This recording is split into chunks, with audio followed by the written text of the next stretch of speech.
Assalamu алейкум, туғандар, урматтуу көрүүчүлөр. Астыңыздардагы жакшы өспүрүм сатууга чыгып жатат. Чу жаныбарга жетелеп коюңчу. Болду, кайтарып келебиз. Бул жака өтөбүз. Азыр сиздерге маалыматын алып жеткирип берейин. Так, Жанарке, бунун маалыматы кандай болуп калат? Жашы канча? Жашы таза полторашка, жаска 2 азыр.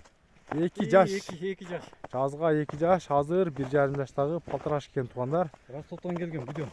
Ростовтон келген Будёнский порода дейт. Тиштерин да көрсөтүп койгон. Тиштерин ачасызбы? Так, жандар, тиштерин ачып мына көрсөтүп коет. Тиштерин буз эле экен мына. Болду, көрүндү. Тиштерин буз элек, ден соолугу таза. Чу жандар. Ичип жеш аябай жакшы экен тугандар.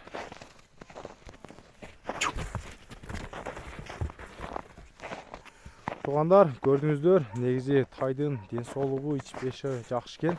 Өзү аябай курч экен. Минги боло эле экен, минги бул. Жок, Минги боло эле экен тугандар. Өзүңүздөр алсаңыздар, үйрөтүп аласыздар. Баасын айтасыз, баасы канча дейсиз? 215 миң. 215 миң сом дейт. Доставка бар, кемин бар. Доставкалар бар экен тугандар. Содасы болот дейт, конечно. Так, жандар. Азыр да сиздерге тайды алыстан, жакындан да сиздерге көрсөтүп жатам тугандар. Ошондой кой турузга, жакынрактан да бир айлантып көрсөтүп коеюн. Стойкасы, формасы аябай жакшы экен. Асы тике болгон тай.